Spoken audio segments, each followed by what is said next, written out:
законной, где освобождаются индивидуальные предприниматели от налоговых вещей. Поэтому здесь просил бы максимально поработать со всеми институтами власти, которые у нас на сегодняшний день есть.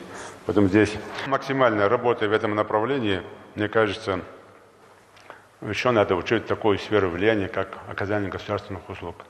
Мы одними из первых в стране достигли 90% показателя. В этом году мы уже выходим на 90% показателя. Надо выходить на 100% показателя. Те услуги, которые переданы в МФЦ, они должны быть рабочими. Здесь отдельная комиссия, правительству надо ежеквартально проверять, делать оценку.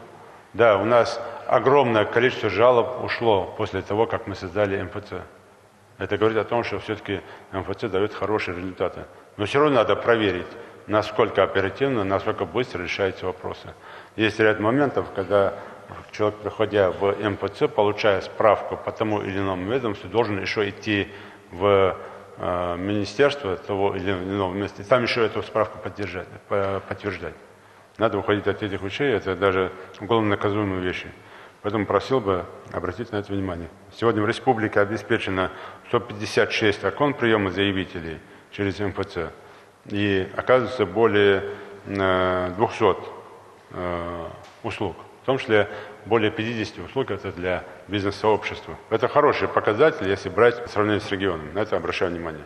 Транспортная инфраструктура, как и другие отрасли, является важным инструментом достижения социальных, экономических, внешнеполитических и других целей. Сегодня, кстати, должен сказать, что по транспорту и по дорогам наибольшее количество жалоб и заявлений людей. То есть транспорт и дороги вышли на первое место, а раньше это было здравоохранение и образование. Поэтому здесь надо тем, кто курирует это направление, очень сильно обратить внимание.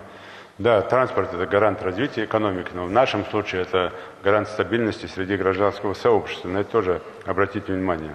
Мы в этом году идем уже, и я думаю, что буквально на прошлой неделе, после определенных переговоров в Москве, мы выйдем к концу года все-таки на придание статуса международного аэропорта Магаз и строительство и реконструкцию железнодорожной ветки от Назрани до Сунжи. Но надо над этим направлением работать. Еще одна из задач, если мы говорим про транспортную составляющую, особенно дорожную инфраструктуру, это уже проект госэкспертизы прошел федеральная дорога, реконструкция федеральной дороги, оставшиеся части. И в этом году выделяется более 500 миллионов рублей для того, чтобы начать работу.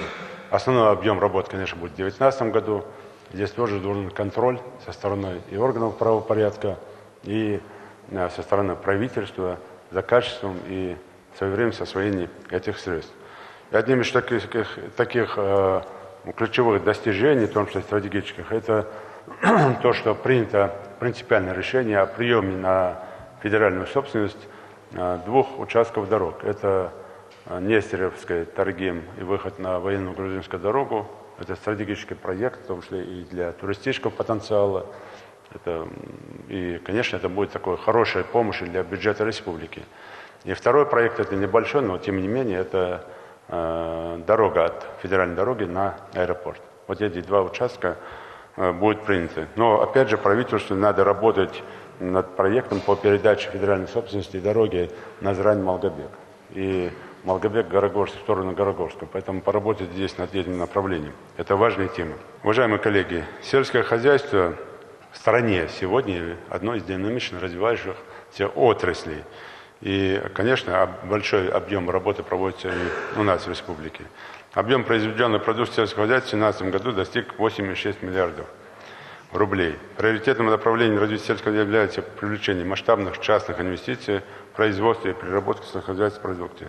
Но я здесь должен сказать, я не буду перечислять, какие проекты у нас более активные, но должен сказать, что 50% инвестиционных проектов, которые мы хотим реализовать по сельскому хозяйству, они нереализуемые.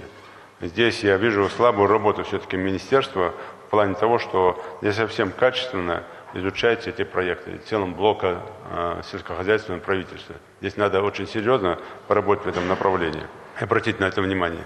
Те проекты, которые у нас сейчас успешно идут, это и сад-гигант Ингушетия, и птицекомплекс Южный, который реализуется, и тепличное хозяйство, и эко-муслим продукт, они требуют и другие направления.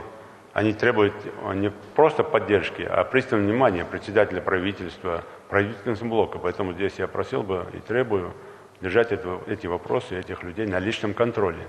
Почему? Потому что это стратегия развития агропромышленного комплекса нашей республики. Я вам скажу, что при реализации тепличного хозяйства этот проект и птицекомплекса Южный, эти два проекта выйдут так же, как и сад-гигант, как минимум десятку регионов, лучших проектов регионов страны. Надо здесь просто работать над этими проектами и держать на личном контроле. Строительная отрасль происходит во многом благодаря материализации инвестиций, увеличению реального сектора экономики. Поэтому, конечно, строительная отрасль – это базовая отрасль экономики. Одним из источников инвестиций в социально-экономический потенциал республики является реализация федеральных и республиканских государственных программ. Основным направлением финансирования в 2017 году были определены объекты сферы образования, здравоохранения. Оно будет и дальше, и инженерной инфраструктуры, и культуры. Но при этом здесь очень слабо уделяется внимание инвестициям, частным инвестициям, которые происходят на территории республики. Поэтому обращаю здесь очень серьезное и пристальное внимание, в том числе и Министерство экономики, как курирующего направления инвестиций, и Агентство инвестиционной привлекательности, строительного блока, в целом правительства. Почему? Потому что в многих муниципальных образованиях, в сельскохозяйственных строится много проектов инвестиционного направления, но они почему-то в строке учета не